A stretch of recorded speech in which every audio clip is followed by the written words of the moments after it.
Oliagamba chi? Nti bagala bibuuzo Your Excellency. Ebibuuzo. Okay, I can have 4 questions.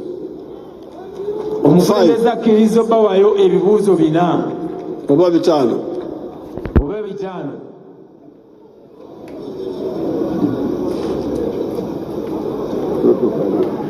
5. Five only. Ebibuuzo bigenda kuba 5 byokka naye temulwana muveeyo mpola mpola. Abaleke tebalina bomu bw'abalina bomu.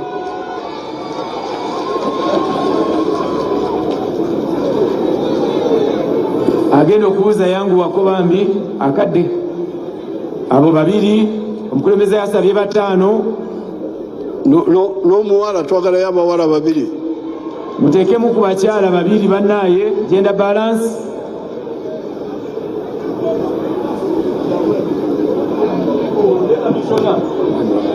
Owekitiibwa President Sebo tukwebaza olw'okukkiriza otusinkana.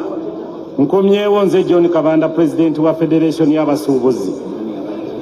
Sebo weerabidde okwogera ku musolo gwa kilogulamuzi. Omusolo gwa kilo taata ogwerabidde.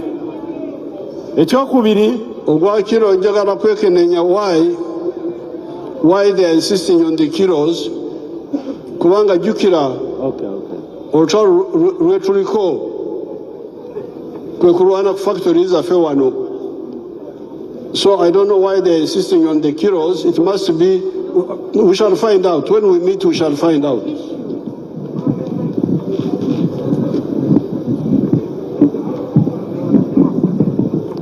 Translate that. Omukulembeze agambye ku nsonga y'omusolo ogwa kilo agenda kubeera nga yeetegereza ne ttiimu n'abakulembeze bammwe alabe lwaki kiri bwe kityo, era bwe tunaddira wano mu June bye bimu ku bye tugenda okubanga ababunyonyola era byagenda okukolako tujja kufuna era ekisalibwawo ku ebyo. Tetulina kusikanga na muguwa kino bano na bano because we are the country is ours, is yours.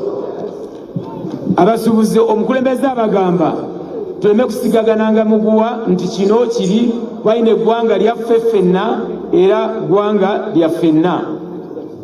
Nze n'emyaka 8 ndi kumpi kugenda mu ggulu. Yemwe abakyali wano ennyo ate mwe mulina okubonaabona if we don't build a good country for you. Omukulembeze abagambye ye mulaba emyaka ali mu 8 n'olwekyo Katonda anaatera omuyita agende mu ggulu, naye mmwe mukyali bato, mukyali emyaka mingi nnyo wano ku nsi, mulina okuteekerateekera eggwanga lyammwe ne mulyagala kuba mmwe mukyaliko emyaka mingi. Very good. Your Excellency, ebibuuzo. Your Excellency, my name is Nakandi Penina. I thank God for the gift of your life. And I thank you for this opportunity. When God bless you, you also bless others. Many things have been talked about, but in whatever you've talked in regards to taxation and all the issues you brought out, Your Excellency, the issue of reasonable accommodation in terms of taxation to us persons with disabilities, it is exclusive and it's not in that. Yet we are also taxpayers who are contributing to the economy of this country. What matters to persons with ear impaired, visual impaired, when it comes to explanation in regards to taxation? We are not boycotting tax, but we are not reasonably accommodated in these tax policies of this country, which you're leading at this time when you brought us to far, and yet we are excluded in regards to the communication system in the taxation policy. The people with disability. Accessible accommodation with CRPD. It is Convention of Rights of Persons with Disabilities in Business, Your Excellency. What is this one? CRPD's Accommodative Accessibility Convention of Rights of persons with disability when it regards to influence, whereby this technical system, they don't have those systems. What best can we do if it comes to influence, but the system are not disability friendly? You see the issue of okubeera kono obukosefu ku mubiri is not new. We have been having it all the time. We get it in families, but most of the time we use family labor, children, what you can, we are going to discuss it. Your Excellency, thank you, but I'm saying you have educated us. We have the knowledge about that, but the system does not have those accessible measures where we can, if my eyes are we are going to discuss that, and when we meet, we shall give an answer. Thank you, President. What's your name? My name is Nakandi Penina, representative of persons with disabilities in business Uganda, a member of UTEA. Uganda Traders and Traders Entrepreneurship Association. I've approached Uganda Revenue Authority and Your Excellency, the Commissioner General, engaged us. He took my contact, he sent a lot of people, and Your Excellency, up to now, he has not called me. I don't know if he thinks I'm Jesus that is waiting for my second coming, but I'm happy I've seen him here. And I believe our concern can be brought to board. Thank you.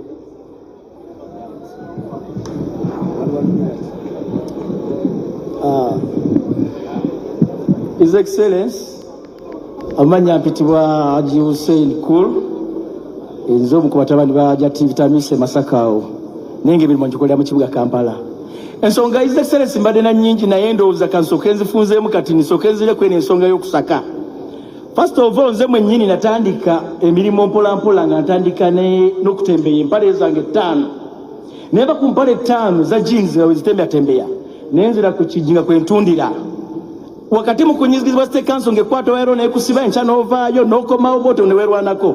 Right now, start on 12th, nentandika okugenda e China okusuubula ebintu. Nembeera nga mpa omusolo even now. Ne His Excellency pannawo tukugamba nti omusolo gutususeeko obungi kyekyamazima oyagatuaga percentage eri waggulu nnyo. Second, right now namaze okufuna machines e China za mirundi 2 zigenda okukola engato ezina fashion zingero gyendimu neze saati ennungi ziri mu kubeera ziri mu kujja wano. So ebyo n'ebibala His Excellency mbifunye mu kusaka. Okusaka His Excellency si kubi. Secondly, tukusaba His Excellency, if research okerazemu kati tumagyetegereza, even you, even this commissioner, even us, tetunabagitegeera bulungi. His Excellency, if research indeko ebere mu factory. His Excellency jja kwogera bingi amaneka ku chance kati nengo okusaka His Excellency si kubi. Thank you very much. Okusaka si kubi, naye tulina okwezimba kubi oba tukole tutya? Gogamba ki? His Excellency. Oli avuddewo. His Excellency natandikira mu kutembea jini 2 kakati right now ndeetwa mpa omusolo guli omwaka nsasula omusolo gwingira mu miliyoni nga 600. Ndowooza mba nzimba Uganda. Right now nalese machine ekola engato eno kitegeeza nzimbe Uganda. Nalese ne machine egenda okutunga esaati zino bulungi nga ndeta material nezigattira wano. Kitegeeza His Excellency nenga binambijja mu kusaka eri natandika na piece 3-5 kati nzimba Uganda njizimbe njongedeko nga binambijje mu kusaka okwenzi eri sebo era lunavaawo ndowooza His Excellency mayinti bigenda kuvamu ebibala bingi nenga bivudde no wansi kati abatunda kasooli His Excellency okuva mu Bende okumuleeta wano tebasobola okwezimba. His Excellency akati bwenkuddeyo emabega ne kasooli namutundako nga gyentandikiddeeyo era gye nava nenzija nengattako kati right now neŋŋenda nengattako obwongo bweyongera kukula kati ndeese ne mashini nenga nava mu kasooli ne kati neŋŋinjira nentunda jeans zange mpolampola nentundira ku luggi n'amaduuka. We cannot kill our own jeans. Somebody has said that investors balimba. befuula nti ba investors so nga bali ebyo tugenda kubiyingiramu ne tubitegeera naye jini z'otunda ez'okusaka ezaffe zetu esaati eno gyenyambadde ombanja ki? His Excellency, I'm doubting it's not for $5. It's very good. No, it may not. I don't know the exact value, but it is made here 100%. It's not bad, but it has no design like mine. Kare. Your Excellency, nsanyuse nnyo kubanga wano kye bagamba amanya Rachel Sentamu lindako kye bagamba nti kubanga nze ng'omuntu nemazeko obwavu mpita mu kusaka engeri okusaka kwange gye kukosa mu Uganda tekinkwatako kati awo mwekenenyawo temugenda kulabamu obukafuira omu obutalowooza ku Uganda yonna kubanga we are saying bizinesi eyo gy'okola eyinza okuganyula gwe naye ekosa kubanga jjukira emirimu 1,500 gya nayitiiro gy'abantu abali mu Kololo naye ate eno emirimu emirala eya looda eyo n'omwana yatundira mu kiyembe those can also be done but using our own products. What is the problem exactly? Bwe tunasinkana mugenda kuntegeeza waliwo ekizibu kyawo okutembeeya ebyaffe oba okutembeeya ebyokusaka. What is the difference? I think that's why you are the point about the chain of trade. Nti bali abafactory basigale eri ffe tutembeeye kutembeeya whether it is our products. That's the one we should go. Omukulembeze abagamba nti yes oyinza okuba nga gwe osaka nojja n'ogaggawala ng'omuntu omu oba ne famire yo naye ng'ebintu ebigaggawaza bivudde bweru naye ate nga tulina n'ebintu eby'omu ggwanga by'osobola okutunda oba nabyo n'obitunda nga biri ebyebweru nabyo n'ogaggawala n'agamba nsobi kyawe eriwo singa abakoze ebyaffe wano mu ggwanga ne mubitunda nabyo ne bigaggawaza naye agenda kwongera okutuula n'abakulembeze tulabe ekizibu ekiriwaawo lwosobola okugaggawala ng'otunze ebintu ebikoleddwa mu ggwanga. Kale abasembayo Sebo tweyanzizza nnyo okutuwa obudde bwo. Sebo ffe aba hardware tutunda ettayiro ezikolebwa wano naye obuzibu bwe tulina aba manufacturers abakola ttayiro ate bajja ne mu katale ne batulumbayo ne bagenda ne ku masayiti basindika abaana ku masayiti kati ekitegeeza nti chain eya distribution bagitta wakati n'obanga kati gw'ogijjayo mu factory ate ne basindika abaana ewa kasitoma gwe wandiguzizza. Ekyokubiri aba Gentex bagenda ne batikka abayindi ne babaleeta wano singa aba Gentex abakola pipes bagenda ne abakola pipe ez'amazzi ne tanka bagenda ne batikka abayindi bangi ne babaleeta wano ne babateeka buli mu katawuni konna e Uganda. Ate ffe bwe tugendayo mu factory tebatuwa ku bbeeyi gye bawa bayindi. Ogenda okulaba omuyindi ku kyalo nga bbeeyi gy'atunda gye bakuwerako tanka ku factory ntinda. Kaakati tulina obuzibu bungi nnyo bw'oba oyogera ne ba manufacturers Sebo President bagambe balekewo distribution chain naffe tusobole okukola. Ekyokubiri obujjo bwe tutunda bwatika. Kaakati ku Efris wengula toilet ya 5 ngenda okutuuka ewange ngenda okumala okutunda nga ne bwe mba nziguze kapeeka nga10 zaakise. Kati Efris yo egamba nti wafuna toilet 5 oyina kutunda toilet 5. Ezo toilet 10 tunaziterekanga tutya okutuziraga Efris. Akabuuzaako nkabawadde bagenda kaddamu kubanga ebintu okwatika kiri nga biri ebidibye. We shall get an answer. Kale addako yani Bampita Nabidi Ruth Brenda, nze kuyita grandpa kubanga ndi muzzukulu. Grandpa tukwagala nnyo, ndi musuubuzi, ndi mu kikuubo, ndi mupya ate era ndi muto. President, Ifris simbi nga bw'oginnyonnyodde. Naye Ifris yeetaaga intaneti wa bbeeyi, abavubuka abamu ku ffe tetumusobola. Kati tusaba. Kituufu nti yeetaaga internet? Commissioner General, Ifris yeetaaga internet oba nedda? Naye internet bakusasuza? Yes, internet musasulira. Nze okubeera ku Ifris teeka okuba nga ndi ku internet. Ne bwe bagamba nti tufune smartphone zaffe, nina okubeerako ne internet ow'ebbeeyi kubanga ne internet bamuteekako omusolo. Why do you say that about that? His Excellency, my name is Hassan Wasajja. Ifris ne bw'oba toyina internet osobola okukolera mu offline mode. Bw'omala okukolera mu offline mode oba week number, then lw'ogenzeko ku internet ebintu byonna bye wakoze mu offline mode byonna ne byesindika mu URA.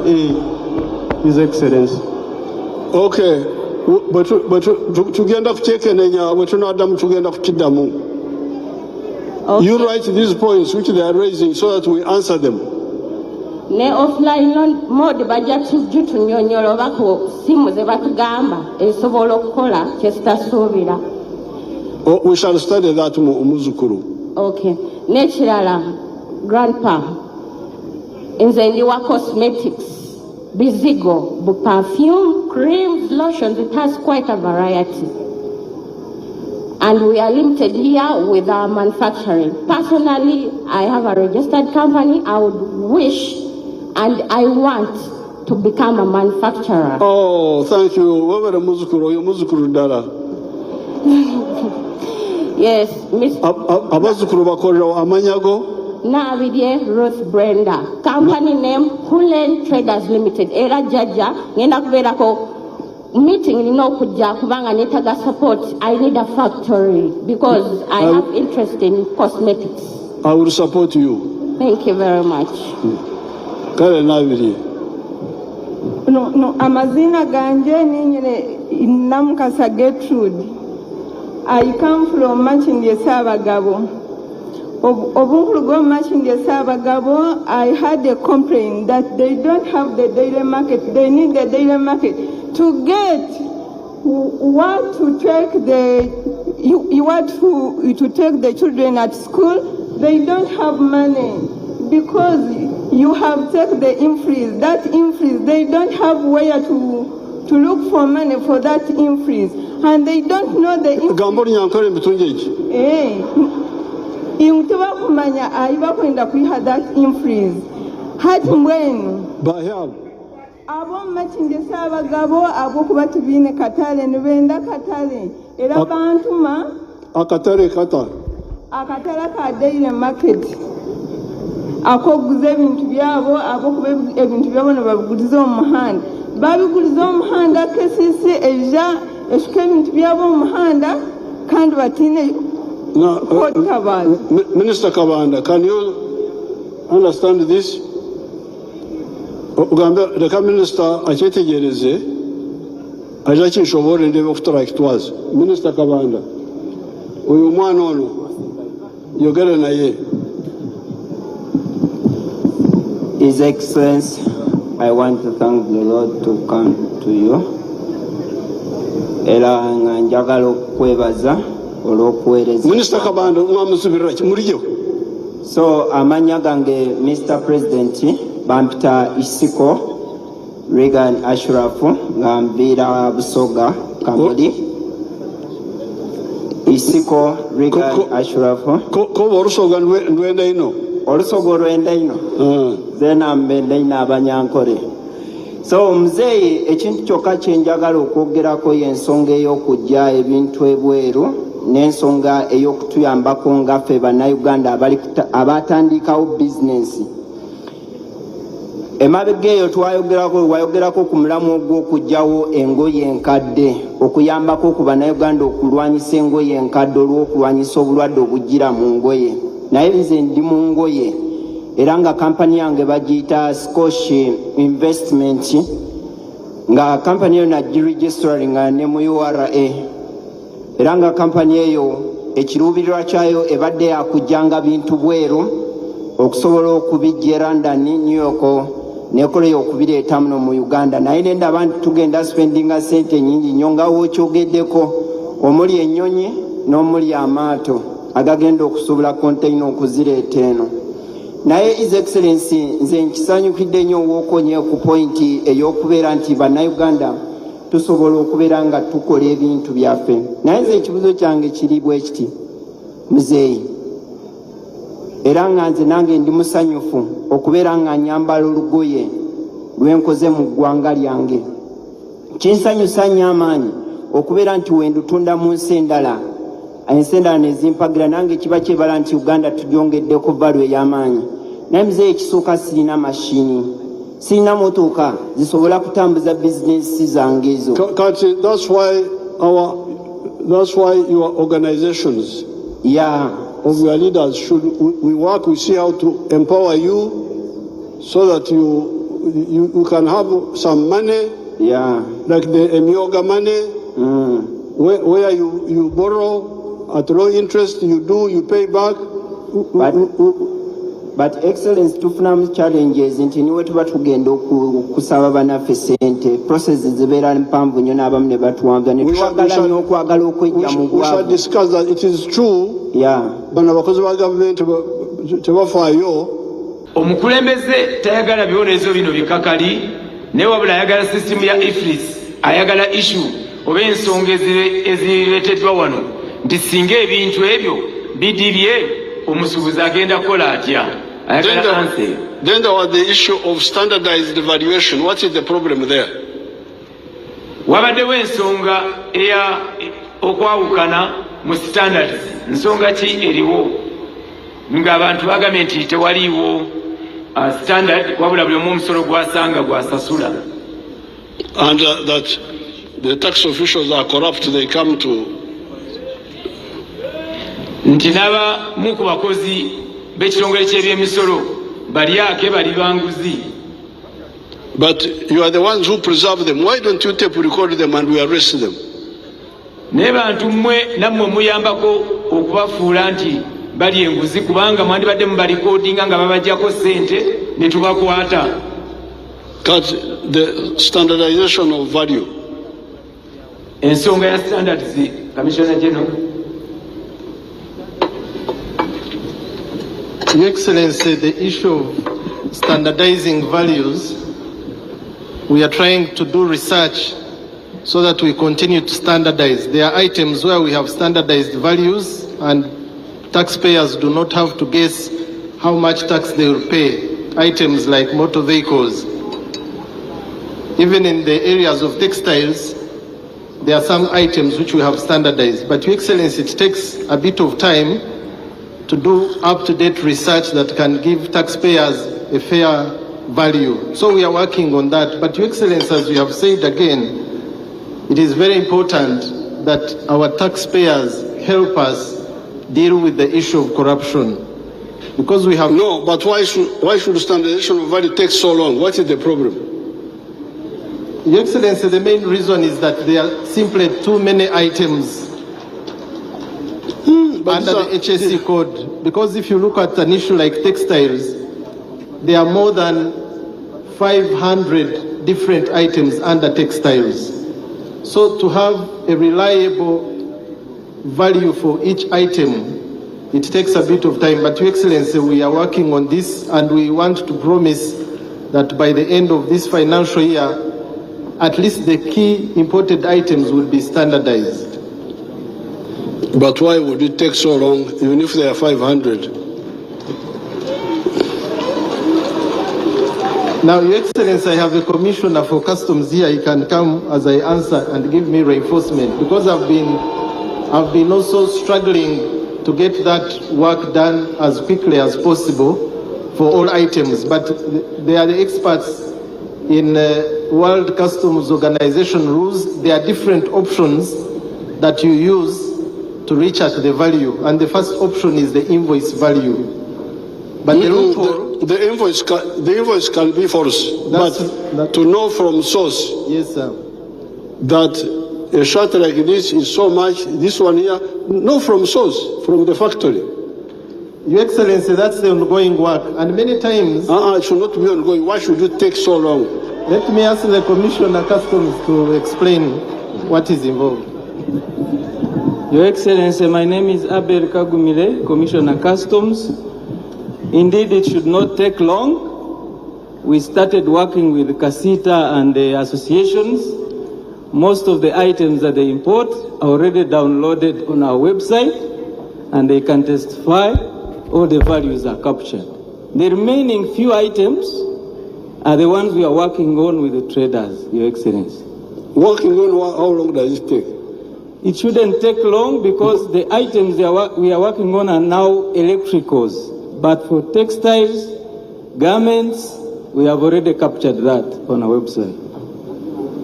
So, how long will it? I give you 6 months to finish this. So that we don't have all these arguments. We'll do that, Your Excellency. Okay? Okay. Kale, mkwano jange, mbade njagala kuddamu kubasinkana mu Juni, naye temwagala.